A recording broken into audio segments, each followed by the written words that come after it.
Selamat datang kembali di channel Sitora TV yang selalu membahas berita terbaru terupdate terpercaya. Hari ini ada 4 berita yang mengejutkan tentang Prabowo dan Gibran.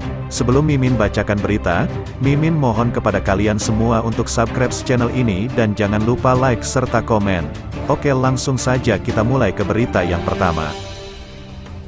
Uji coba makan siang gratis ke 3.000 siswa. Kata Prabowo, lauknya dibungkus untuk keluarga di rumah. Calon Presiden nomor urut 2 Prabowo Subianto mengungkapkan, pihaknya telah melakukan uji coba makan siang gratis ke 3.000 siswa di Sukabumi, Jawa Barat. Ternyata, dari uji coba tersebut, ada siswa yang memilih membungkus lauknya supaya bisa dimakan bersama keluarga di rumah. Hal tersebut dia sampaikan saat silaturahmi kebangsaan bersama Prabowo Subianto di Padepokan Garuda Yaksa, Hambalang, Bogor, Sabtu, tanggal 2 Maret tahun 2024. Mulanya, Prabowo mengatakan program makan siang gratis ini dilakukan karena dia melihat hampir 25% anak-anak di Indonesia tidak makan sarapan pagi. Walhasil, dirinya mencanangkan program makan siang gratis, dengan dimulai melalui uji coba terlebih dahulu. Memang benar program saya adalah makan siang untuk anak-anak Indonesia.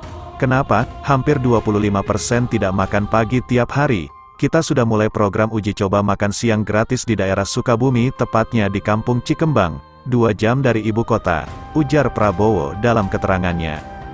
Prabowo menjelaskan, dalam uji coba makan siang gratis itu, ada 3.000 siswa yang diberi makan setiap hari. Akan tetapi, rupanya, anak-anak itu terkadang memilih membungkus lauknya untuk dibawa pulang supaya keluarganya bisa makan. Prabowo mengaku tidak rela melihat masih ada masyarakat dengan kondisi seperti itu. Dia turut menyentil para elit politik yang masih cekcok berebutan suara, padahal ada hal yang lebih mendesak. Dan kenyataan, bahwa anak-anak itu makan tapi lauknya kadang dibungkus dibawa ke rumah untuk keluarganya. Ini 2 jam dari ibu kota, saya tidak rela negara saya begini, tuturnya. Bagaimana saudara-saudara kalau pemimpin elit Indonesia masih cekcok di antara kita hanya rebutan kursi? Padahal faktanya kondisi anak-anak kita seperti ini, imbuh Prabowo. Kabar yang kedua, PKS protes makan siang gratis pakai dana BOS di rapat paripurna DPR. Anggota fraksi PKS Fahmi Alaidrus melayangkan protes terkait rencana program makan siang gratis yang dijanjikan calon presiden nomor urut 2, Prabowo Subianto menggerus dana bantuan operasional sekolah, BOS. Protes disampaikan Fahmi dalam rapat paripurna pembukaan masa persidangan 4 tahun sidang tahun 2023 sampai tahun 2024 di Kompleks Parlemen, Senayan, Selasa, tanggal 5 Maret tahun 2024. Kami sampaikan protes atau kritik, jangan sampai janji-janji kampanye yang terkait makan siang gratis menggerus dan ganggu dan otak-atik program BOS yang terkait upaya kita meningkatkan mutu pendidikan, kaya Fahmi.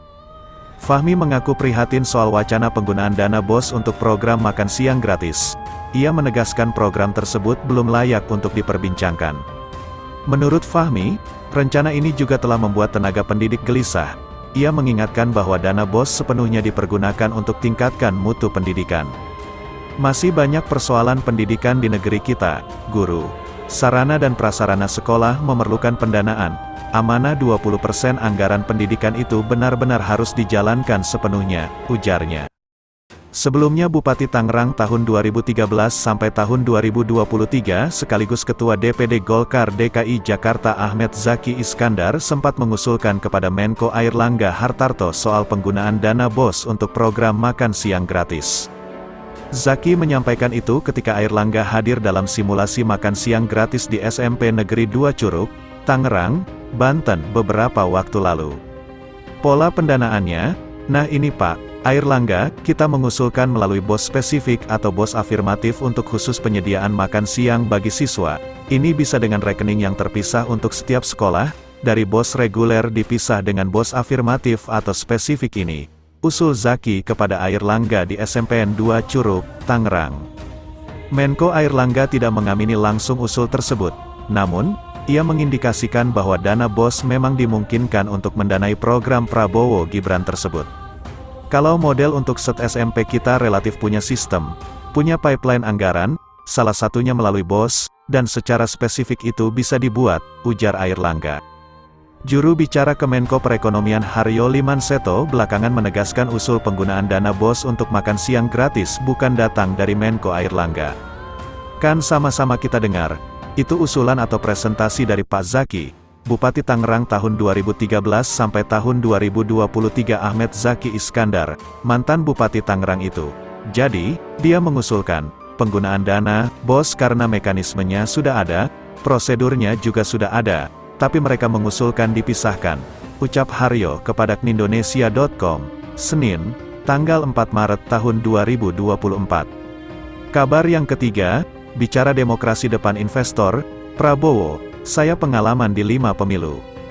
Prabowo Subianto, Presiden Indonesia terpilih hasil hitung cepat atau quick count pagi ini hadir dalam acara Mandiri Investment Forum, MIF, di Hotel Fairmont, Jakarta, Selasa, tanggal 5 Maret tahun 2024. Acara ini dihadiri oleh investor dalam dan luar negeri. Dalam pidatonya, Prabowo menjelaskan situasi perpolitikan di dalam negeri, khususnya ketika pesta demokrasi berlangsung yang disebut dengan pemilihan umum, pemilu.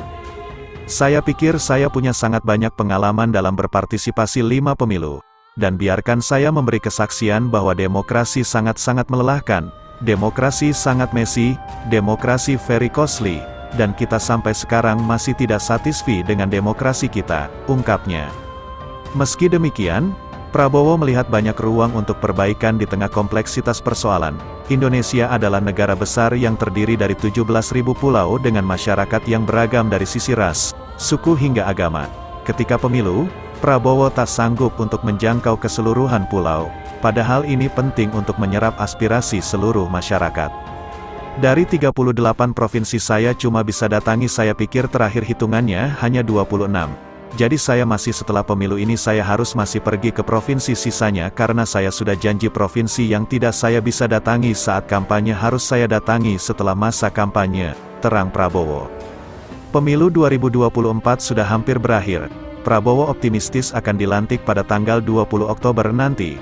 Dia sangat bersyukur semua berjalan lancar. Kita memiliki 820.000 voting station dan kita membawa 5 election in the same day Pilpres, Pileg daerah, kabupaten kota dan juga regional chamber yang tentu mungkin setara dengan senator banyak negara. Semuanya tanpa anti-violent, tanpa insiden, pungkasnya. Kabar yang keempat, Prabowo belak-belakan ekonomi RI bisa tembus 8%, ini alasannya. Menteri Pertahanan sekaligus calon presiden nomor urut 2, Prabowo Subianto mengungkapkan optimismenya ekonomi Indonesia bisa tumbuh 7% sampai 8% dalam 3-4 tahun mendatang. Prabowo mengaku punya alasannya.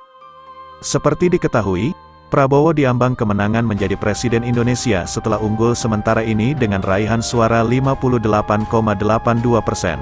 Suara Prabowo sulit dikejar capres lainnya yaitu Anies Baswedan, 24,49%, dan Ganjar Pranowo, 16,68%. Jadi dengan permintaan yang naik, daya beli yang naik, ekonomi kita tumbuh. Tadi saya optimis saya sampaikan 7-8% within 3-4 year right, ungkap Prabowo di Mandiri Investment Forum 2024 di Jakarta, Selasa, tanggal 5 Maret tahun 2024.